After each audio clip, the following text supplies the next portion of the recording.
Hola a todos, bienvenidos a este tercer capítulo de Mucho Más que Nutrición, donde hoy día estamos con Renata Aguirre, psicóloga infanto-juvenil, y vamos a hablar un poco sobre nutrición y salud mental.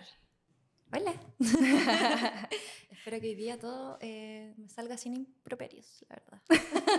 Tú tranquila, estamos en un podcast, es relajado, todo natural.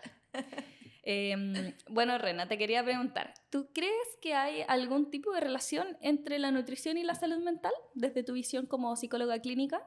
Sí, o sea, se dice que el intestino es el segundo cerebro, ¿cierto? El cerebro emocional, porque es donde principalmente se libera serotonina, que sabemos que es la hormona, el neurotransmisor, perdón, de la felicidad. Claro. Entonces, efectivamente, la nutrición está directamente relacionada con la salud mental, sobre todo con nuestro estado emocional. Claro. Sí, pues, bueno, el hecho de que hayas mencionado el eje eje intestino-cerebro es súper interesante porque hay mucha información al respecto. Uh-huh. Y hay mucha evidencia que se llama evidencia que es surgente, que en el fondo evidencia que está todavía como pasando por más filtros, por así decirlo, dentro de la evidencia científica. Donde, por ejemplo, se ha visto efectivamente que hay una producción alta de serotonina a nivel intestinal, pero los estudios no han demostrado todavía que esta serotonina sea exactamente la misma que es capaz de pasar la barrera hematoencefálica. Entiendo. Entonces, de hecho, se habla que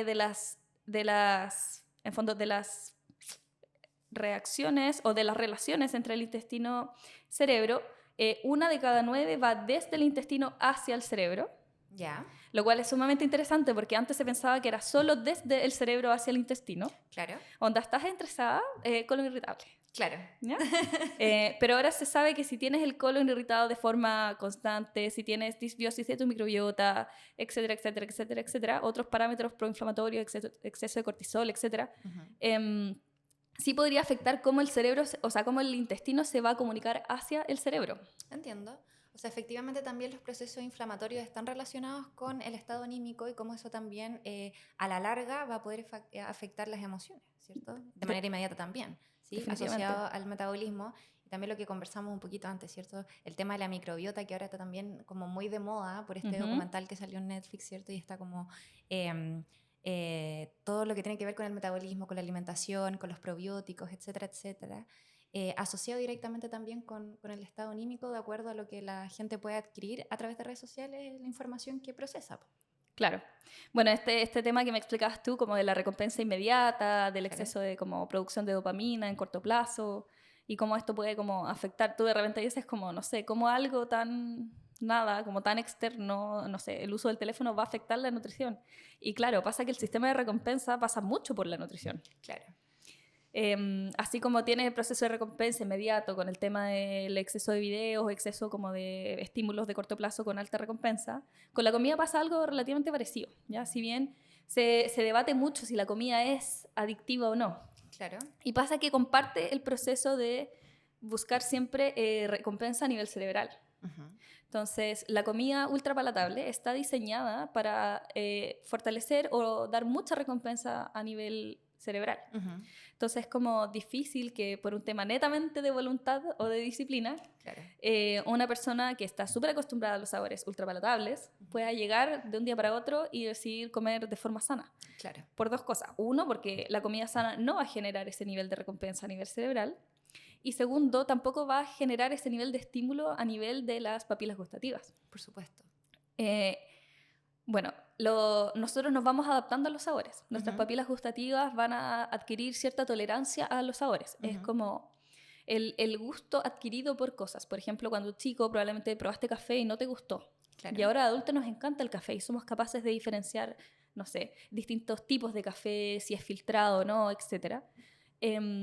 Y podemos ir afinando el gusto. Eso mismo pasa con la comida ultrapalatable. Entonces, una persona acostumbrada a sabores ultrapalatables, tú después le das un alimento sano y efectivamente lo encuentra insípido, fisiológicamente hablando, no solamente emocionalmente. Pero también va acompañado de ciertos procesos emocionales, donde ahí obviamente tú ya me imagino que sabes más que yo, eres la experta en el área. Creo que... Ay, disculpa. Disculpa. Que en el fondo quería yo preguntarte, porque yo te doy la explicación como fisiológica desde la nutrición, pero me gustaría saber como tu retroalimentación o el feedback de como el área psicológica al respecto. ¿Qué procesos psicológicos acompañan estos cambios abruptos de tipos de alimentación? O sea, yo creo que son bastantes factores que van a intervenir en cómo nosotros efectivamente nos alimentamos, ¿cierto? Obviamente uno es lo que tú nos comentas recién, que tiene que ver con el sistema de recompensa, ¿cierto? Con algunos alimentos preferibles versus otros de acuerdo a los patrones de alimentación que las personas traen desde sus casas, ¿cierto? Como fueron educados. Entonces, el contexto familiar es súper importante, el contexto psicosocial. Entonces, eso por un lado no lo podemos dejar de mirar. También hay factores genéticos que van a afectar cómo nosotros nos alimentamos y por ende también cómo vamos a procesar los alimentos y cómo nos vamos a sentir con respecto a nuestros estados nutricionales y también por lo tanto, ¿te gustó eso? Y también elementos culturales como por ejemplo, no podía evitar pensar mientras te estaba escuchando en la cultura de la dieta, ¿cierto? En el fondo... También cómo se asocia este sistema de recompensa asociado también al uso del teléfono, a las redes sociales, con supuestamente cómo deberíamos alimentarnos, supuestamente lo que está bien que nosotros comamos, supuestamente cómo nos deberíamos ver, y eso también tiene un impacto directo en el estado anímico, ¿cierto? Y eso también va a alterar cómo nosotros nos vamos a alimentar, cómo nos vamos a aproximar a ciertos alimentos. Entonces, efectivamente, es un conjunto de factores que va a influir en cómo vamos a establecer nuestro patrón de alimentación. ¿Cachai? Claro. Ahora, ¿cómo eso va a influir en la salud mental? Esta es una frase que siempre decimos los psicólogos porque es muy real, pero depende, ¿cierto? De todo. Bueno, en nutrición también. Es la respuesta correcta a todos los certámenes. Depende. Claro, depende de todos estos factores también. Entonces, efectivamente es importante tener en cuenta el caso a caso y tener en cuenta que todas las decisiones que nosotros tomamos y todos los factores que en el fondo van a crear este colchoncito desde donde nosotros nacemos y nos movemos y nos aproximamos al mundo va a determinar nuestras decisiones. ¿Cachai? Claro. Igual pasa que hay mucho de este tema como de alimentación emocional, que no sé si has escuchado, pero yo un tiempo que estuvo un full en boom como dentro de los influencers, el tema del come solo con hambre. Claro. ¿Cachai? Que eso va un poco de la mano con el tema de la cultura de la dieta que mencionaste tú, porque es muy cultura de la dieta esperar que los humanos nos alimentemos netamente por hambre fisiológica cuando somos seres gregarios. Claro. Estamos hechos para funcionar en grupo. Y la comida tiene rol social y tiene rol emocional, además del rol nutricional, que efectivamente es como entregar los nutrientes para que tu cuerpo funcione. Claro. O sea, se dice que el alimento, sobre todo es algo que podemos ver dentro de las personas que sufren trastornos de la conducta alimentaria, pero el alimento es en sí un regulador de las emociones externo, ¿cierto? Entonces, efectivamente, cuando nosotros consumimos ciertos alimentos en ciertos momentos va a tener reacciones en el cuerpo y por ende en el ánimo, ¿cierto? Está todo relacionado. Entonces, lo que ocurre es que si yo estoy feliz, sé que si me como también una cosita rica en familia para celebrar, mi estado de ánimo va a ser uno, ¿cierto? Va a estar claro. en coherencia con aquello que estoy sintiendo, que estamos compartiendo, ¿sí? Si yo estoy triste y además de esa tristeza lo acompaño de un chocolate y una comedia romántica, por decirte algo, eso también va a tener una recompensa, cierta reacción en el cerebro, por ende también el estado anímico, ¿sí? Entonces, no es posible separar los procesos en el fondo entre sí. Exacto. Bueno, ahí mencionaste, bueno, no sé con qué autor, por cuál autor te guías tú dentro del espectro de comer emocional, porque yo sé que hay autores que trabajan con, no sé, 21 niveles de comer emocional, pero yo finalmente siento que en consulta ese nivel de educación es como demasiado para una persona normal, que en el fondo no está tan interiorizada en el tema. Entonces yo trabajo con el de 5 y justamente tú nombraste los dos primeros que la mayor parte del tiempo suelen no ser problemáticos, ¿ya? Que es comer por confort, que en el fondo es como que te sientes mal y ocupas la alimentación para levantar un poco el ánimo, ya sea como, no sé, que estoy enfermo de la guata y me quiero hacer la sopita de pollo que me hacía mi abuela, ¿cachai? O desde el pucha tengo pena, me voy a comer un chocolatito para tirar para arriba el ánimo, ¿vale? Y el segundo es comer por gratificación, donde en el fondo ahí entra mucho más el rol social. Por ejemplo, no sé, ya me titulé, voy a ir a celebrar y voy a comer con mis amigos. ¿Cachai? Estoy de cumpleaños, me voy a comer una torta.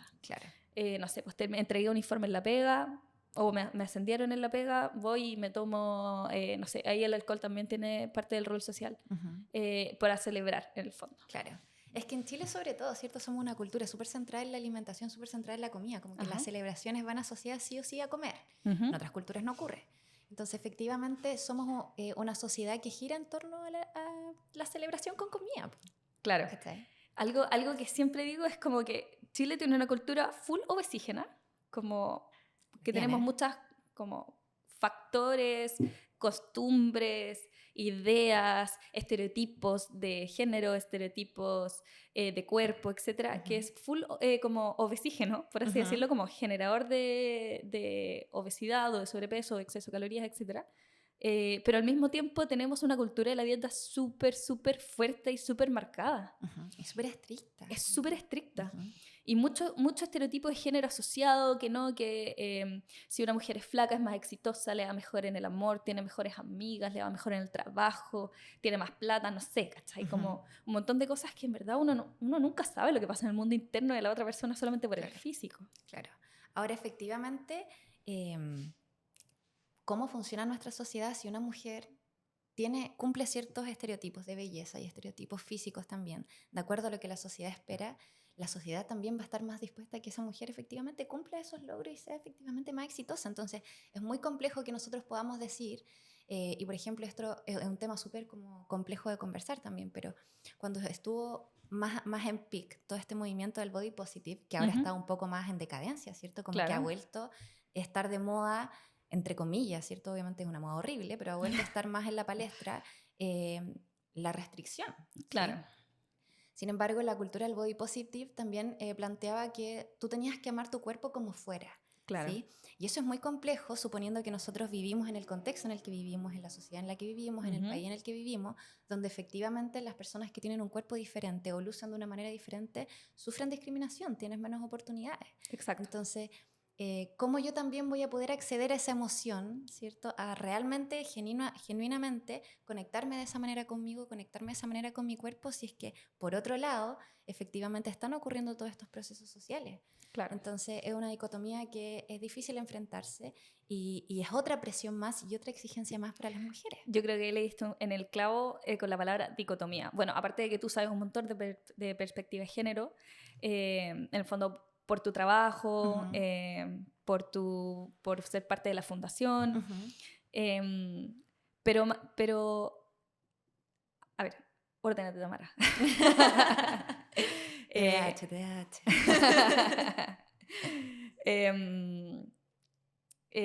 Ay, se me fue la idea. Va a volver, tú tranquila, respiremos. Ya, que es cuático como cuando se mezcla el tema de los estereotipos de género con los estereotipos de cuerpo, ¿ya? Porque antes se decía como, en general, las personas obesas, no sé, ya, son más flojas, tienen menos rendimiento en el trabajo, etcétera, etcétera, que también son estereotipos que obviamente que no necesariamente son verdad. Pero además, si a esto le sumas las presiones de género, y tenemos este tema de que, no sé si has visto, hay un reel que me encanta verlo, que me ha aparecido varias veces, que es como, sale como una mujer comiendo y mirando raro a la otra persona, y la otra persona es un hombre, y sale como cuando ves comer a tu pololo, que come intuitivamente, y tú naciste insertada en la cultura de la dieta y nunca fuiste capaz de conectar con tus señales de hambre saciada. Claro. Eso es muy real. O sea, aparte de que yo también lo he podido ver en la consulta, lo veo en mi propia vida. A mí también me pasa, ¿cierto? Cuando estoy con mis amigos, cuando estoy con mi pareja, tienen una forma de alimentarse que es diferente, ¿cierto? Es distinto, sí. Sobre todo nosotras, por ejemplo, en mi caso, desde lo más personal, yo crecí en un contexto muy femenino, donde había muchas mujeres presentes. Entonces, efectivamente, la forma en que nos alimentamos desde mi familia, desde mi casa, es muy distinta a cuando hay más hombres presentes. Sí, entonces no podemos dejar de mirar que efectivamente es un factor que va a influir enormemente en cómo nosotros tenemos un autoconcepto y también cómo nosotros nos relacionamos efectivamente con los distintos tipos de alimentos. Claro. Bueno, ahí de repente es donde empiezan a generarse estas disonancias dentro de lo que debería, lo que me enseñaron, lo que yo siento, lo que yo quiero respecto a la alimentación, y donde se empiezan a escapar quizás o a agregar más factores de riesgo dentro del comer emocional. Como te había comentado, ya los primeros 2 niveles suelen ser no problemáticos, bastante normativos. Después pasamos por el comer por sedación, que también pasa bastante, pero este podría no ser problemático. Que en el fondo es como para no afrontar un proceso que me genere emociones displacenteras, yo ocupo la alimentación como para distraerme. Ok, en términos como evitativos. En términos como evitativos, exacto. Entonces como que ya, ponte tú, tienes que hacer un informe para la pega y te da mucha lata hacerlo, y decides como cada 1 hora tomarte un break, pararte, comer algo y volver. Ya, si ese break te permite como desconectarte para después poder volver a conectarte y enfrentar el informe, ok, ningún problema. Pero si eso pasa cada 5 minutos y no eres capaz de terminar el informe, entonces sí podría ser problemático. Claro. Y desde ahí hay que empezar a poner ojo. ¿Ya? Después tenemos el comer por sedación, donde aquí empieza a generar cada vez más factor de riesgo de trastorno de conducta alimentaria, donde vemos que tú comes en exceso o dejas de comer para dejar de sentir alguna emoción displacentera. Y el comer por castigo, que en el fondo ya es donde buscas hacerte daño a través de la alimentación, ya sea nuevamente comiendo por exceso o dejando de comer. Y entre todo este tema, que se mezcla harto con el body positive, como de tú mereces comer. Claro. Todos merecemos comer. No solamente comer comida nutritiva que te permita funcionar dentro de estándares de salud, sino que también comer cosas que quizás no tienen un rol nutritivo, pero tienen el rol social o el rol emocional. Claro. Yo no sé qué has visto tú dentro de la consulta, porque para los que no saben, nosotras a veces nos derivamos pacientes porque ambos trabajamos con trastorno de conducta alimentaria y por eso invité a Renata al podcast, porque sabe mucho del tema. No sé qué ves tú reflejado dentro de la consulta, porque eso es lo que yo sé desde la teoría, pero quizás tú nos puedes dar una visión más amplia desde la práctica. Primero, antes de contestarte la pregunta, creo que es súper importante que en todos los niveles que tú mencionas, ¿cierto? Efectivamente la comida está actuando como un regulador emocional. Exacto. ¿Cierto? Entonces, el foco tiene que estar en por qué no estamos pudiendo regular nuestras emociones en distintos momentos, ¿cierto? Entonces, el foco terapéutico también va a eso, más allá de, obviamente, el trabajo que se tiene que realizar a los patrones alimentarios. Alimentarios. También tiene que ver como con la raíz de dónde está sucediendo el problema. Y eso es algo que yo abordo dentro del proceso terapéutico. Ahora, dentro de lo que yo he podido ver también en terapia, últimamente, sobre todo el último tiempo, los trastornos de la conducta alimentaria han aumentado un montón, ¿sí? Sobre todo por todos estos cambios culturales asociados a, por ejemplo, lo que está más de moda. Y lo que está más de moda son... K-pop. K-pop, sí, iba a decir exactamente eso, ¿cierto? K-pop, estas bandas de chicas excesivamente delgadas. Los desafíos de TikTok, pasar entre medio de una reja. Sí, eso estuvo de moda hace algunos años, ¿cierto? Sí, sí lo vi en algún momento, increíble. Ahora, por ejemplo, también están un montón de influencers diciendo, bueno, esto es lo que yo como en el día, ¿cierto? De esta manera yo me alimento, o yo tengo problemas para ir al baño, tomo este suplemento, esto es lo que a mí me funciona, pero en el fondo igual es una ventana y una puerta para que otras personas accedan a esa información y sigan ese ejemplo. Entonces, en el fondo es una plataforma peligrosa, sin filtro, y el que tienen acceso, niños, adolescentes, adultos, todos tienen TikTok, acceso. a diferencia de Instagram, por ejemplo, tiene este tema de que no tiene tan regulado el algoritmo. Claro. Entonces, bueno, y aparte que la plataforma está hecha para tener más sistema de recompensa, porque son básicamente únicamente videos, no hay otro contenido, no hay contenido para leer, Entonces, te lo digo porque a mí me cuesta mucho entrar en el perfil de TikTok, no sé si es porque ya estoy obsoleta, qué boomer, no, pero me cuesta encontrar como el sentido de la plataforma, porque yo partí mi perfil más desde la divulgación de información, y es difícil divulgar a través de TikTok. Claro. ¿Me cachai? Porque está hecho para ser como más simplista. Claro, o sea, el promedio de videos de TikTok es de 30 segundos y el promedio de atención que tienen las personas en ver cada video o estar en una página web hoy día a través del teléfono son 15 segundos. Mira, no tenía idea. Qué buen dato. Para que tú sepas, sí. Entonces, efectivamente, en 15 segundos es muy poca la información valiosa que uno le puede entregar a otro. Pero sí, obviamente se genera el engagement en cuanto, como ¿cuál es? Discúlpame, pero ¿cuál es la traducción? Sí, no te preocupes, amiga, yo también soy bilingüe. Claro, se genera el enganche en la medida que efectivamente el contenido sea atractivo, claro. ¿Cierto? Entonces, el contenido atractivo en cuanto a salud mental o en cuanto a nutrición es difícil porque en el fondo es una plataforma que la mayoría de las personas entra para poder distraerse, para entretenerse, no tanto para informarse. Entonces, relacionando eso con lo que estábamos conversando antes, efectivamente es un mundillo muy peligroso, sobre todo para las adolescentes. Entonces, los trastornos de la conducta alimentaria en cuanto a eso, en cuanto a esa información, en cuanto incluso recetas o formas de hacer ciertas cosas para adelgazar o para verse de cierta manera, han estado súper presentes, incluso para alterar nuestra apariencia. Claro. Entonces también tenemos influencers diciendo, hey, yo me veía de esta manera, pero me operé el ombligo. O me operé me puse ácido hialurónico, me hice tal cosa, ¿cachai? Claro. Contraté a esta personal trainer, que en el fondo es otra presión que tenemos de cómo tenemos que vivir nuestra vida, de cómo nuestra vida debería lucir en comparación a otros. Y de cómo tenemos que alcanzar estándares que son inalcanzables. Inalcanzable, porque en el fondo, ¿quién realmente puede acceder a esas oportunidades? Muy pocos. Muy poca gente. Muy poca gente en nuestra Exacto. cultura, en nuestra sociedad. Entonces, efectivamente, es esta sensación de disconformidad continua y que obviamente va a afectar en los estados de ánimo. O sea, Claro. los índices de depresión en Chile son enormes. Somos uno de los países que presenta más depresión en Latinoamérica. Sí, po. Tenemos una salud mental pobre. Tenemos una salud mental pobre. Sí. Y la pandemia también ha afectado mucho los procesos evolutivos normativos.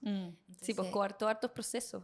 Claro, entonces no solamente en términos etarios, ¿cierto? De la etapa en la que cada grupo etario está viviendo, sino también en la socialización. Y la socialización es súper importante para todo lo que estamos conversando, ¿cierto? No Claro. solamente para saber cómo comportarse en un ambiente social, sino también para adquirir estas otras pautas asociadas a, por ejemplo, el manejo de emociones sin necesariamente que sea el alimento, ¿cierto? Porque Claro. si estuvimos encerrados 2 años, ansiosos, deprimidos, sin poder salir, eso obviamente va a afectar todos los procesos cognitivos. Claro. ¿sí?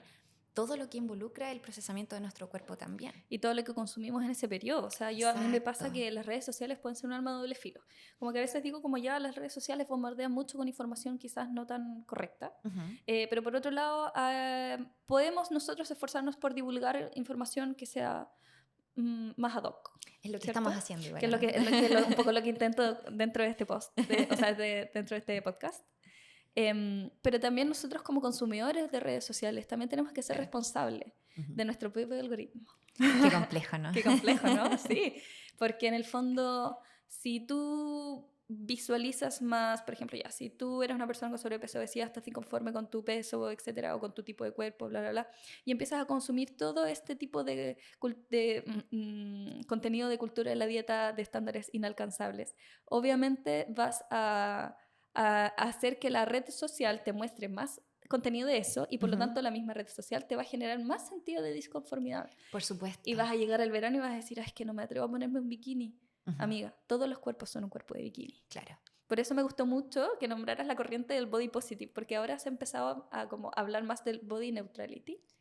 Con lo que estoy mucho más de acuerdo. Yo también, por cierto. Mucho más como desde mi cuerpo quizás no es en los estándares que a mí me gustaría, pero es lo que me permite hacer otras cosas que amo y estoy bien y conforme con eso. Claro, creo que es una visión mucho más integrativa y mucho más que nos permite poder conectarnos de forma positiva efectivamente con nuestras experiencias siendo humanos. Siendo reales, porque finalmente eso, como te decía antes, los estándares inalcanzables son inalcanzables para todas. Y me pasa, el otro día lo hablaba con una paciente que me decía, no, pero es que esta otra persona es flaca, no sé qué. Y yo le digo, pero si una persona por ser flaca llega acá a la consulta y sigue estando disconforme con su cuerpo. Claro, exacto. Mira qué coincidencia, porque justo también conversaba lo mismo con una paciente que también está sufriendo un cuadro de TCA, ¿cierto? Mixto, con distintas características. Y en el fondo, el cuerpo va cambiando de acuerdo a la etapa evolutiva en la que nos encontramos, ¿cierto? Claro. Aceptar que nuestro cuerpo cambia es muy complejo, porque tenemos una idea de cómo nos veíamos, por ejemplo, a los 19, a los 15. Ay, dímelo a mí que fui mamá. Y claro, y a los 25 tu cuerpo es distinto, es un cuerpo de mujer, ¿cierto? Está preparado para otros procesos biológicos. En el fondo, asumir que tu cuerpo ha cambiado, número 1, es difícil. Y número 2, también cuando tu cuerpo era diferente, ¿estabas realmente conforme con cómo lucías o no? ¿Cierto? Claro. Y la mayoría responde no. ¿Sí? La mayoría también nos incluye. ¿Cierto? Sí. Somos la gente. Pasa, somos. ¿Cachai? Entonces, en el fondo, ¿cuándo es suficiente? ¿Cuándo es suficiente? Es una buena pregunta. Yo creo que finalmente siempre vivimos disconforme, pero un poco desde... Bueno, yo con mis pacientes aplico algo que se llama Mindful Eating, que parte del Mindful Eating es escribir. Como tener una agendita y escribir cómo te sientes antes y después de comer, y puedes escribir lo que quieras. Yo siempre les digo como talla a mis pacientes, como puedes escribir lo que quieras, onda, la también me tienen escribiendo pura wea. Onda, me siento súper raro, ¿qué estoy haciendo? ¿Cachai? Es toda vergüenza. Es toda vergüenza. Pero bueno, desde la incomodidad de repente hay que trabajar algunas cosas, ¿no? Claro. Bueno, y no solamente te permite como conectarte con el proceso, etcétera, que en un poquito más adelante quiero sacar el tema del mindful eating, pero también te permite tener una línea del tiempo física y concreta. Entonces puedes revisar hacia atrás y decir, no, yo hace 6 meses estaba más flaca y me sentía más feliz. Y puedes revisar y hace 6 meses quizás estabas más flaca, pero quizás no te sentías más feliz. Claro. ¿Me entiendes? Entiendo. O ahora, quizás estabas más flaca, te sentías mejor para sacarte fotos, pero te sentías más cansada. Claro. pero no podías soportar tantas cargas de entrenamiento. Claro. ¿Me entiendes? Te seguías comparando. Y te seguías comparando y te habías fijado quizás no en la cantidad de grasa, pero te fijaste en tu arruga o te fijaste en, no sé, que tú tenías celulitis, que es normal, por cierto, la arruga y la celulitis son normales. Entonces, como que te permite poder darte cuenta que la memoria es frágil y nos autoengañamos constantemente. Ahora me encanta que hayas dicho eso, porque en el fondo la técnica de escribir, no solamente asociada al mindful eating, sino también como al journaling, que quiere decir como hacer diario, ¿cierto? En el fondo, escribir. ¿Por qué es tan efectivo? Yo a mis pacientes es algo que les recomiendo a todos, obviamente a los que son más adultos, ¿cierto? No a los niños con los que trabajo. Pero si se los recomiendo es porque efectivamente tiene un índice de funcionar infalible, como funciona siempre, porque en el fondo lo que te permite es que tu cerebro, a la vez que está escribiendo, lo está mirando y lo está procesando. Entonces es mucho más fácil de integrar lo que realmente está pasando, lo que realmente estás sintiendo, ¿cierto? Entonces, además de efectivamente lo que tú dices, volver a revisar lo que ha pasado antes y efectivamente ver, me siento mejor, me siento peor, hubo una diferencia, ¿qué estaba pasando en ese momento? También me permite ordenar lo que me pasa. Claro. ¿Sí? Ordenar lo que me pasa al comer, ordenar lo que me pasa frente a alguna situación estresante, por y ejemplo. bajar la ansiedad y aterrizar, porque tu mano va mucho más lento que tu cabeza. Exacto. En el fondo es una técnica que ayuda en distintos niveles y creo que es importante que todos podamos llevarlo a cabo. Yo también lo hago, por ejemplo. Lo hice bastante tiempo, ahora estoy haciéndolo menos, pero puedo comprobar por mí misma que funciona. Desde la experiencia Desde la empírica. experiencia empírica. Bueno, y lo que te comentaba respecto al mindful eating, igual me gusta mucho aplicarlo dentro de la consulta, porque yo sé que suena súper hippie, como que siempre que digo como a mis pacientes, ¿has escuchado hablar del mindful eating? Y se imaginan una flaca así como haciendo yoga, con una manzana en la mano. La de soltar otra vez. Pero no lo es, o sea, tiene evidencia científica. ¿Ya? Claro. No es un tema como de hippismo nomás. Y pasa que la regulación de las señales de hambre y saciedad es una regulación neuroendocrina, o sea, entre tu sistema nervioso y tu sistema hormonal. Y ambos sistemas son mediados por la emocionalidad. Claro. Entonces, no se puede esperar, porque pasa que, volviendo un poco al tema del body positive, hubo mucho profesional del área de la salud que saltó en contra y dijo como, no, porque la obesidad se relaciona con enfermedades, Lo recuerdo. que es correcto, en el fondo, efectivamente hay una relación, pero tiene que ser de forma crónica. Claro. No se puede esperar que como que una persona que lleva, como tú bien dijiste, todo un contexto de vida completo, hay algunos desde la infancia, otros asociados a algún duelo, por ejemplo, otros asociados a la pandemia, etc. Independiente del motivo, que lleva tiempo, porque para poder llegar a ser una persona con obesidad tienes que pasar harto tiempo en superávit. No vas a llegar a ser una persona obesa en una semana, Claro. ¿entiendes? Entonces, que ya lleva tiempo con esos patrones, decida como autorregular sus señales de hambre saciada así como a voluntad. ¿Ya? Como, no, hoy día me levanté y hoy día voy a andar súper regulado. ¿Cachai? Claro. Igual tenemos que mirar mucho el contexto, porque en el fondo es más barato adquirir alimentos que son más calóricos. El pan, los fideos, ¿cachai? Entonces, efectivamente, es una forma de comer que es más asequible para algunos contextos y eso obviamente va a impactar también en lo que estamos conversando, ¿cierto? Y por ende también en la salud mental.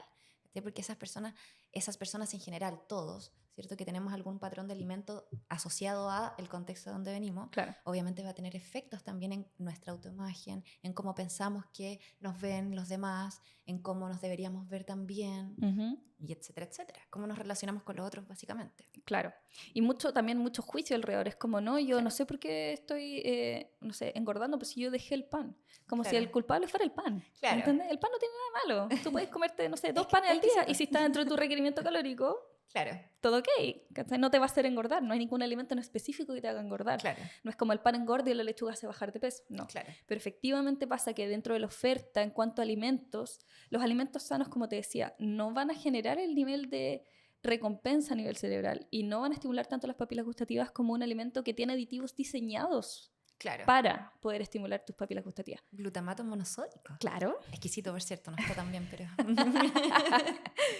Pero en el fondo, ¿cómo le dices a una pyme que quiere tener los alimentos sanos para ofrecer, por ejemplo, que pueda competir con alimentos ultrapalatables. Claro, o sea, Si una nosotros ensalada... somos animales de costumbre, vamos a consumir los alimentos con más sabores ultrapalatables. Claro, y también, o sea, yo creo que es súper importante no olvidar el contexto, porque en el fondo una ensalada hoy día en Conce cuesta 6 lucas.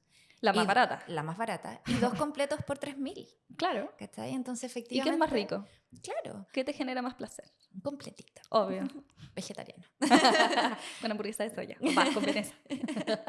Pero efectivamente no podemos olvidar el contexto socioeconómico, el contexto social que igual va a influir en las decisiones alimentarias que nosotros tomemos. ¿Cachai? Claro. Y lo otro es que también tenemos como un estilo de vida diseñado a aliméntate como puedas. Claro. Por eso también digo que nuestro sistema de vida, por lo menos en Chile, es obesígeno, porque tenemos una vida súper exigente. Sí. Corremos todo el día, siempre se dice, no, que el chileno es flojo. Mentira, Chile Trabajamos un es donde montón. tenemos más horas trabajadas a la semana. Claro. Entonces, si vives estresado y vives como soportando emociones displacenteras asociadas a tu estilo de vida, no tienes tiempo para entrenar, no tienes tiempo para dormir, o no puedes dormir porque tienes tanta carga laboral que no puedes conciliar el sueño, Claro. o tienes tanta carga laboral que no puedes dormir las cantidades de horas que corresponde, no tienes tiempo para comer bien. ¿Cómo esperas que tengas el tiempo, el ánimo y la plata de elegir la opción que te genera menos recompensa, que es más cara y además te demanda más tiempo? Claro, y llegamos igual al tema del cortisol, que en el fondo está asociado a todo lo que tú estás diciendo. Y el cortisol de por sí también va a alterar nuestro físico, ¿cierto? Cómo nos vemos. Entiendo que el cortisol, de acuerdo a algunos estudios que he leído recientemente, también hace que se acumule más grasa abdominal. Dentro de, obviamente, bueno, sabemos que el cortisol es la hormona visceral. Sabemos que el cortisol es la hormona del estrés, ¿cierto? Entonces va a tener efectos no solamente a nivel físico, obviamente también a nivel emocional. Exacto. Y en el fondo el cuerpo igual se intoxica del exceso de liberación de la hormona. Pasa es que aquí nuevamente hay una herramienta de doble filo, porque finalmente sin este sistema como de estrés, el cortisol en sí no es ni bueno ni malo, eso es lo que es. ¿Qué es lo que pasa con todo dentro del cuerpo? Que dicen, no, el colesterol HDL es el bueno y el LDL es el malo. No, es lo que es, no es ni bueno ni malo. Claro. Pero todo tiene que andar en su justa medida. Nosotros siempre el cuerpo busca la homeostasis, que es como el equilibrio. Y en el fondo, aquí pasa lo mismo. Lo que pasa es que el cortisol y todo el sistema... Mira, nosotros no hemos evolucionado tanto desde que vivíamos en las cavernas. A nivel Contrario a lo que fisiológico. creemos. Contrario a lo que creemos. A nivel cerebral sí, pero como el resto de las rutas metabólicas no tanto. Entonces, estos picos de cortisol, de estrés, antes te generaban respuestas claves para la supervivencia. Claro. Como lo sería... escapar del peligro o enfrentar el peligro. Claro. Lo cual te podía terminar siendo fatal o no. No te podía comer el puma o te salvabas del puma, pero tenías que actuar. Claro. ¿Cachai? Pasa que el estrés de ahora no es un puma que eventualmente tiene un final. Es tu vida completa. Es tu trabajo. Las deudas no se van a ir. Te vas a tener que levantar a trabajar mañana igual, estés triste, estés abrumado, estés pasando por un duelo. ¿Me entiendes? O sea, la vida el mundo sigue. Aunque uno sufre, el mundo sigue. Aunque eso es súper complejo, claro. Y eso yo creo que es un poco un duelo de la etapa adulta. Claro. Y pasa mucho que decían, no, yo cuando chico era deportista y cuando chico, no sé, era más motivado, tenía más disciplina, etcétera, etcétera. Ya, pero es que cuando chico no tenías este duelo de, wow, vida adulta implica no pasarlo bien todo el rato. Nos mintieron realmente, Nos mintieron, ¿cierto? Nos sí. dijeron que ser adulto era poder cumplir tus sueños y en el fondo no es, cuando seas grande complejo. vas a poder tomar, cuando seas grande vas a poder comer todas las papas fritas que quieras. Cuando seas tomar grande, tus decisiones. Claro. Y en el fondo, ojalá alguien las tomara por mí, te digo. De hecho, no estoy lista. Vengan a buscar. Pero sí, mira, me quiero agarrar de algo que dijiste al principio, que en el fondo los procesos y el cortisol en sí mismo no es bueno o malo, ¿cierto? Sino es un proceso que es necesario en ciertas etapas, en ciertos momentos, al igual que las emociones, ¿cierto? Entonces, hay un estigma asociado también a que estar enojado, ¿cierto? O estar triste son emociones negativas. Claro. No hay que sentirlas, hay que reprimirlas. En cambio, estar feliz, estar calmado, ser bueno, ser buena, es lo que está más bien visto, ¿cierto? Es lo que está mejor visto. Entonces, en el fondo es lo que hay que hacer, ¿sí? Y eso también nos lleva como un poquitito el foco a lo que tiene que ver con la salud mental, ¿cierto? Y cómo nosotros vamos a manejar nuestras emociones. Y en Chile no está tan permitido estar triste, por ejemplo. Está más aceptado estar enojado, que tampoco está tan bien de acuerdo a la mirada social. Claro. ¿Sí? Entonces, ¿por dónde lo suelto? Claro, ¿dónde libero esto que me está pasando? Y a través de enfermedades, porque el cuerpo habla. Somatiza, somatizamos. Entonces, una de esas manifestaciones puede ser lo que estamos hablando, ¿cierto? A través de la nutrición. Pueden haber otras, ¿sí? Colon irritable, volviendo al tema del Claro. eje intestino-cerebro, minuto cero. Claro, y que levante la mano a quien no le ha tiritado el ojo. No puedo Realmente. levantarla. No, yo tampoco, te digo el tiro. ¿Me tirita ahora? Pero claro, entonces en el fondo tiene que ser un cambio de foco. Lo que tiene que ocurrir en el fondo es volver a nosotros, es volver a nuestra esencia humana, ¿cierto? Volver a permitirnos estar en equilibrio emocional y en equilibrio también nutricional, que van de la mano. Y yo creo que también falta mucho sentir la naturaleza. También. Onda, me gusta mucho este rollo como del barefoot y eso. Me imagino que no tiene tanta evidencia, pero a mí me hace mucho La sentido. tiene, igual la tiene, sí. Yo honestamente no he buscado información al respecto. La tiene en el sentido de que también los neurotransmisores y los químicos que se liberan al estar en contacto con la naturaleza son como diferentes. tipo baño de bosque. Baño de bosque, Hay como, eso terapia de sí, bosque. porque yo ahí fui a una charla y después me quedé dando vuelta el tema, busqué papers y efectivamente como aromaterapia a través del baño de bosque, etcétera, cosas así. Y eso me hace mucho sentido y se ve reflejado en algo súper simple con parámetros clínicos, físicos y concretos, que es la deficiencia de vitamina D. Claro. Importante, ¿cierto? Nosotros estamos con una deficiencia de vitamina D brutal. Yo diría que de Concepción al sur todos los chilenos nos tenemos que suplementar. Ahora, igual eso es algo que hemos empezado a observar últimamente un poco más, ¿cierto? Los médicos están pidiéndolo más en los perfiles Exacto. de exámenes, ¿cierto? Porque hay muchos estudios que últimamente efectivamente comprueban que está directamente relacionado con el estado de ánimo, sobre todo con la presencia de depresión. Exacto. De trastornos ansiosos y depresión es muy relacionado con deficiencia de vitamina D. Claro. No es que la deficiencia que la deficiencia de vitamina D vaya a generar directamente depresión, Claro. pero es un factor influyente. Influye, claro que sí. Al igual que, bueno, la microbiota es regulada, una disbiosis, que en el fondo hay como un desequilibrio entre bacterias benéficas y no benéficas. Por eso también el uso de probióticos tiene súper buena evidencia en salud mental. Y también lo es la actividad física. Pero de nuevo, ¿cómo mejoramos la salud mental si es que no tenemos tiempo de entrenar, ni de comer, ni de dormir? Claro, es que tiene que ser un cambio multi-etapa, multi-área, Porque, de distintas aristas, claro. Porque no es maravillosos solo una. humanos, está todo conectado. Claro. Efectivamente, sí, por ejemplo, la forma en la que yo trabajo, sobre todo cuando estoy trabajando con personas menores de edad, que ahí es un poco más manejable, ¿cierto? Porque en el fondo podemos los adultos conectarnos y estar de acuerdo en ciertos cambios que necesitamos que ocurran y trabajar en conjunto, ¿sí? Entonces me puedo coordinar con el colegio, me puedo coordinar con el CESFAM, me puedo coordinar con la psiquiatra y entre todos trabajamos para cumplir ciertos objetivos para ayudar a esta persona, ¿cierto? Los adultos estamos medios nosotros nomás. Sí, pues estamos solo en eso. ¿Sí? No van a ir a hablar con tu mamá y decirle, oye, mira, tu hija de 35 años, ¿me entiendes? Como que no te va a tomar, no sé, tu jefa le da lo mismo. Claro. Lo más probable es que le dé lo mismo. Sí, o sea, es que está orientada, su foco está orientado a otra cosa. Porque ¿sabes? seguramente su jefa está en lo mismo. Claro. Además. Entonces, son muchos factores los que intervienen efectivamente en cómo nosotros estamos, en lo que necesitamos lograr. Y lo que a mí siempre me gusta decir es como pasito de guagua, de a poquito, ¿cierto? Exacto. En el fondo, ¿cuál es el cambio que hoy día puedo ver si yo observo mi rutina y veo qué es lo que necesito? Necesito generar un cambio. ¿Por dónde puedo partir? ¿Puedo partir 5 minutos caminando? ¿Puedo partir cambiando la alimentación, por ejemplo, el almuerzo? ¿Me preparo el almuerzo en la noche o me lo llevo? ¿O puedo acceder a comprarme uno que me haga mejor? Y así sucesivamente. ¿Sí? Me encanta eso porque siento que a veces las personas se guían mucho por la ley del todo o nada. Claro. ¿Cachai? Entonces, como si no entreno 5 veces a la semana, no entreno. Claro. Si no como el lunes, todo bien en la comida, entonces ya no. O estoy en un plan y me salí un día en el desayuno, entonces ya todo el resto del día. Claro, ya se perdió. ¿Cachai? Claro. Entonces, como que no guiarnos por el todo o nada. Un poco es mejor que nada. Un poco de actividad física es mejor que nada. Comer un poco más saludable que antes es mejor que nada.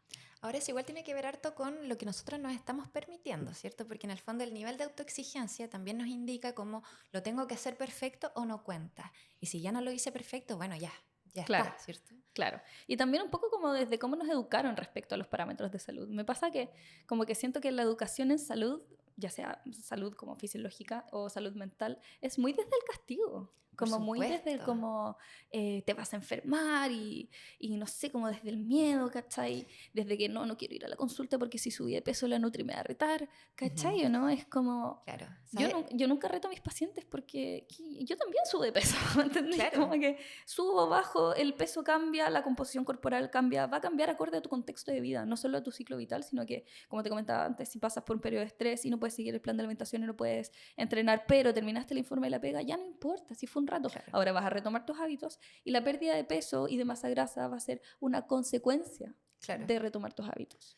Ahora escuchándote igual recuerdo mucho como asociado el alimento con algo punitivo a que efectivamente, por lo menos en nuestra generación y generaciones anteriores, hoy día pasa pero muchísimo menos porque los padres millennials funcionan de una manera diferente, ¿cierto? Pero efectivamente un castigo común anteriormente era si no te comes toda la comida no te puedes levantar.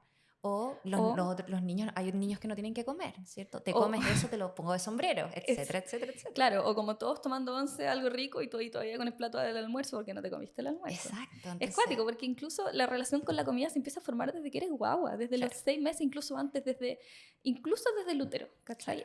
Yo cuando estuve en Escocia estuve estudiando parte de lo que es programación fetal.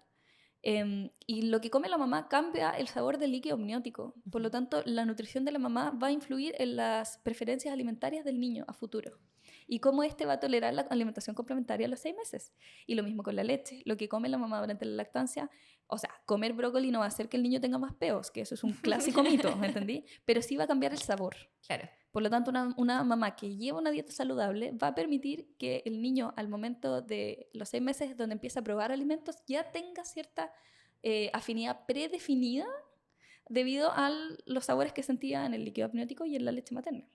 Me recuerdo ahora que cuentas eso, ¿cierto? De un video, porque obviamente yo también consumo redes sociales, que vi hace poquito que eran imágenes de bebés, ¿cierto? Ultrasonido, que ahora son increíbles, como la imagen es como transparente, ¿sí? De un ultrasonido de las reacciones de las guaguas en gestación, ¿cierto? A distintos alimentos. Entonces sus reacciones faciales eran diferentes. Cuando la mamá comía zanahoria, por ejemplo, tenía una cara más de placer, y cuando la mamá comía coles de Bruselas tenía una cara como fruncida. Entonces, efectivamente, existe ese impacto en cómo nosotros también nos vamos a enfrentar a la comida cuando estamos aquí presentes pisando. Claro, y no solo eso, sino que ya a los 6 meses, por ejemplo, cuando está el tema de si voy a ocupar papillas o voy a hacer baby led weaning o bliss, que es el mixto, de cómo antes era todo súper estructurado. O sea, ahora las mamás tenemos acceso a distintas informaciones, sabemos los pros y los contras de cada método, pero antes era como, bueno, en los SFAM todavía solamente existe la alimentación a través de papillas, ¿me entendí? ¿Y cómo se llama? Y la masticación es una forma natural e intuitiva de bajar la ansiedad. Entonces, ¿cómo le explicas a una persona adulta que no debería comer y tragar tan rápido si hay personas que tienen tanto miedo de que la guagua se asfixie que a los 2 años todavía comen solo papillas? Claro. Y no pueden comer algo. Entonces, de repente, bueno, y también, tú sabes, los trastornos de conducta alimentaria igual pueden tener raíz desde súper guaguitas. Claro. ¿Cachai? Hay una película que muestra muy, muy bien eso, que se llama Hasta los huesos. Esa es la traducción del título. Sí. Creo que está en Netflix, no sé si la habrán sacado, pero efectivamente, spoiler, al final de la película, bueno, obviamente es de una chica que está sufriendo un trastorno de la conducta alimentaria muy severo, ¿cierto? Que está hospitalizada, etcétera, etcétera. Que entra en un estado de caquexia.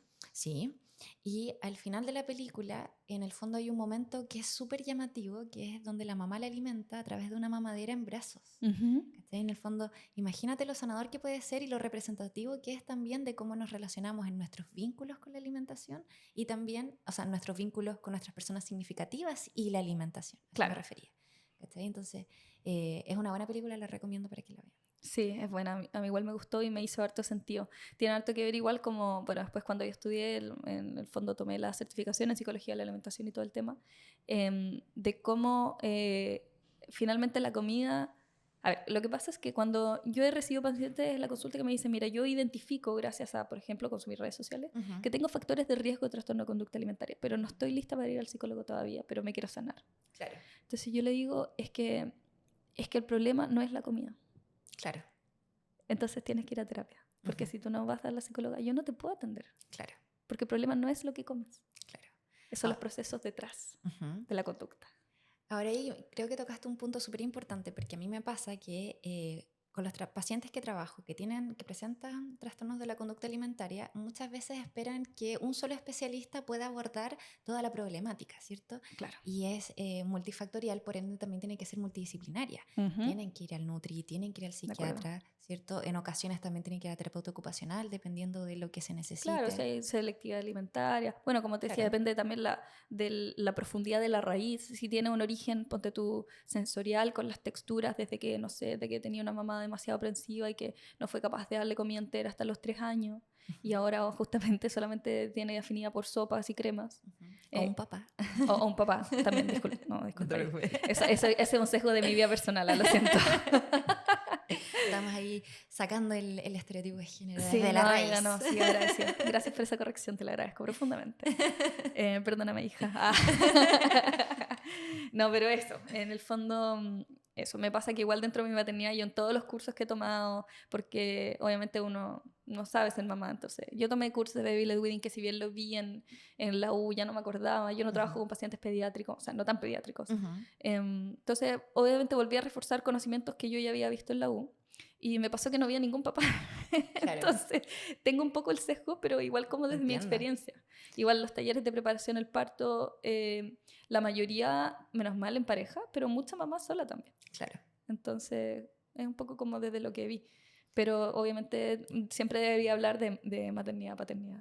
No, claro, igual hablaste desde lo que realmente pasa, porque en el fondo sería genial que no tuviéramos estos estereotipos de género, ¿cierto? Y que la corresponsabilidad parental estuviera presente en toda la familia, ¿cierto?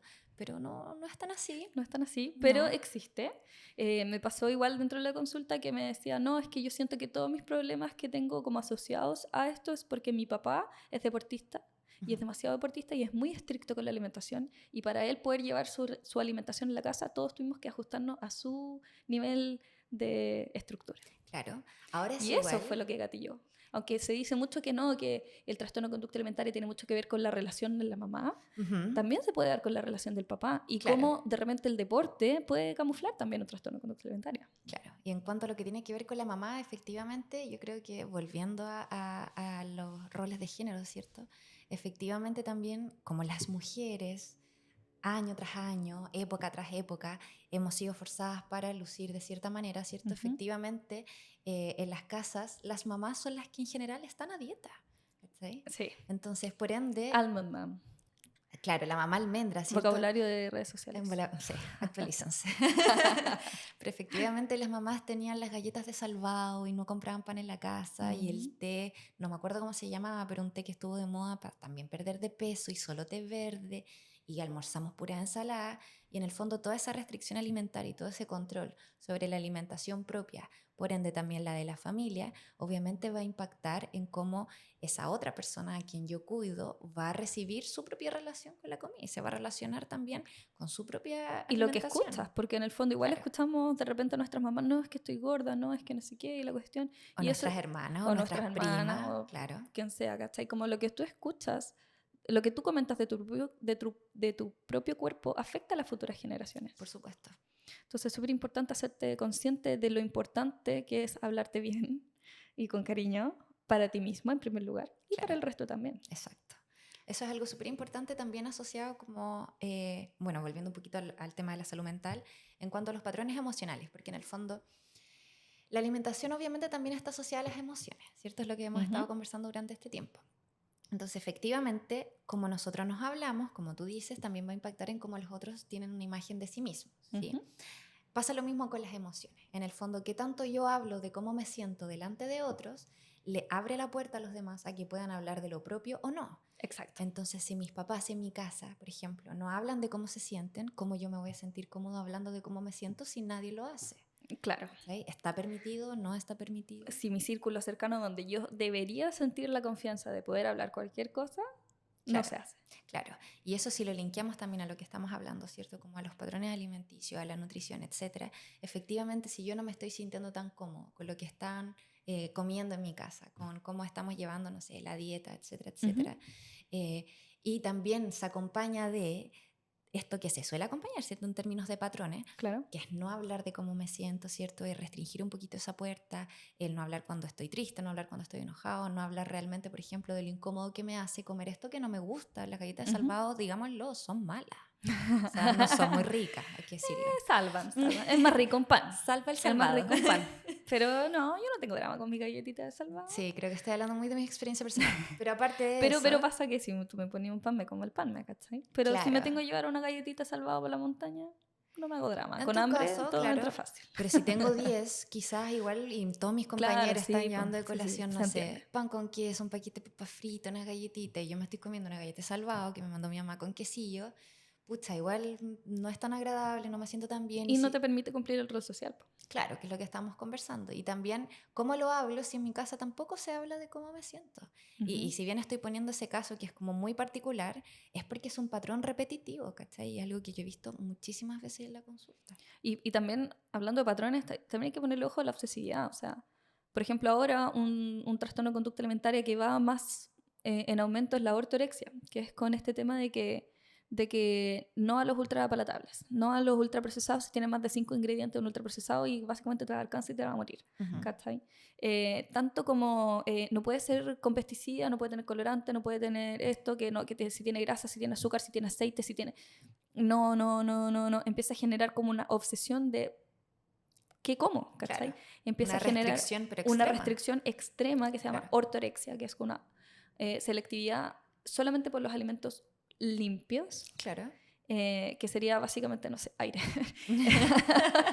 No, ya, pero como solo frutas y verduras de origen orgánicos con certificación que no tienen pesticidas, que no sé Claro. qué. Entonces, de repente, igual tener como ojo con eso, como que está bien. Yo entiendo las mamás que quieren, y los papás, que quieren lo mejor para sus hijos, si no quieren, por ejemplo, no le quieren dar azúcar, se entiende. Pero de repente no le doy azúcar, no le doy gluten, no come aceite, esto no, no, no, no, no, no, no, no, no. ¿Qué va a comer el niño en el cumpleaños? Claro. ¿Va a quedar en un rincón? Como, ¿me Igual le entiendes? van a dar ganas de comer chitos. Ujú. ¿Cachai? Y eso Porque, puede generar que eventualmente cuando salga el control de los papás, se desborde comiendo claro. todo lo que le prohibieron. Entonces la restricción eventualmente lleva al atracón y el Ujú. atracón lleva a la culpa Claro. y la culpa lleva a la restricción y así un círculo vicioso. Y Entonces así tenemos que tenemos, ser súper conscientes de eso. y así tenemos como esta masificación de trastornos de la conducta alimentaria mixtos, Ujú. ¿cachai? Donde la restricción, los atracones, ¿cierto? La culpa y todas las purgas que vienen acompañadas, ¿cierto? Hoy día están súper presentes en nuestros adolescentes. Y normalizadas. Está Y súper normalizado. Me pasa que yo a normalizadas. veces pregunto en la consulta como, ¿tú compensas de alguna forma lo que comes? Me dicen, no, nada, porque piensan que compensar se refiere netamente a autoinducirse vómito. Claro. Y no, por ejemplo, pero como menos al día siguiente, o O troto no 3 kilómetros como. más, Claro. o me restringo comida, o ya otras medidas que son más evidentes, no sé, laxante, diurético, Claro. o sea, vómito autoinducido, etc. Pero en el fondo está súper normalizado como, no, pucha, yo comí para el 18, pero ahora me mando un ayuno 24 horas y estoy. Claro. ¿Cachai, o no? Sí. De como que de repente está tan normalizado y está tan también asociado a exigencias que hay que cumplir y les juro que yo lo entiendo porque, y aquí me voy a ir a una infidencia personal, pero que yo sé que mis colegas me entienden, Dale, dale. y es que tú como nutricionista tenés otro estrés extra, que es, tú no puedes tener sobrepeso o obesidad porque te baja el flujo en la consulta, Claro. ¿me entiendes? Qué cuático Está igual. súper asociado a que la nutri tiene que ser flaca Claro. y regia estupenda, porque si no, no predica, o sea, no practica lo que predica y no sabe hacer su pega. Claro. Y para eso yo siempre tengo una respuesta, que si bien obviamente la mayoría deberíamos buscar siempre tener un equilibrio y estar en estándares saludables, etcétera, pero no solo por ser nutricionista, sino que cualquier persona debería buscar estar saludable, Claro. es como culpar al oncólogo por no tener cáncer. Y como Entiendo. él no tiene cáncer, no puede tratar a una persona con cáncer. Claro, en el fondo no tiene fundamento ni relevancia una cosa con la otra, ¿cierto? Claro, pero una nutricionista que tiene sobrepeso obesidad tiene los estudios para poder guiar a otras personas que no lo pueda cumplir con ella, habría que ver como su contexto personal. Claro. Pero eso sí genera que nuestra carrera igual tiene harto trastorno de conducta alimentaria asociado. Claro. Sabes que es muy real porque en el fondo las personas que sufren trastornos de la conducta alimentaria suelen tener que sublimar un poco esa vocecita, ¿cierto? Que viene acompañada del trastorno de la conducta alimentaria de la presión, de la autoexigencia, del verse de cierta manera en ciertas profesiones o en ciertas ocupaciones, ¿sí? Entonces, habemos hartos psicólogos, habemos hartos nutricionistas y otras profesiones asociadas también que efectivamente han presentado o presentaron en algún momento o presentan en la actualidad trastornos de la conducta alimentaria. O al menos factores de riesgo. O al menos factores de riesgo. Ahora, me quería enganchar de una cosita que habías dicho antes, porque me acordé del caso de una chica que también es influencer y que fue muy famosa, ¿cierto? Como dentro de rango adolescentes, eh, que mostraba un video que ella se había ido a comprar ropa no sé dónde, a otro país, no tengo idea, y decía en el video, sin almuerzo, sin plata para almorzar, no como hasta mañana, y estaba comiéndose como unas gomitas, pero con ropa de no sé qué marca. Mm. En verdad, ¿qué le estamos diciendo? ¿Qué está ¿Cuáles son las manifestando? prioridades? Claro, ¿y qué está manifestando ella para las personas que realmente la están viendo? Como, ¿por qué estás aprobando eso? ¿Cachai? Es un mensaje súper claro. Y terrible, por cierto. Sí, Rea, estoy 100% de acuerdo. Tenemos que ser responsables con no solamente nosotros responsables desde las redes sociales, quienes producimos contenido para las redes sociales, sino que también quienes lo consumimos. Así que muy de acuerdo contigo, Rea, no te encuentro muy seca. No, muchas gracias en mutuo. Bueno, ese ha sido el capítulo del día de hoy. Fue extenso. Bueno, nutrición y salud mental es un tema súper extenso. Obviamente estamos abiertas a que nos hagan todas las preguntas que necesiten, a que puedan como retroalimentarnos, etcétera. Y ojalá saquemos más capítulos a futuros. Muchas gracias, Rena, por venir. Gracias a ti por invitarme. Nos faltó harto que hablar. Somos Sí. buenas para hablar. Sí, bueno. Eso también es un arma de doble filo. Siento que esa ha sido mi frase favorita hoy día. Así Sí, que pero eso. bacán, Muchas gracias por gracias. invitarme. Nos vemos. Nos vemos.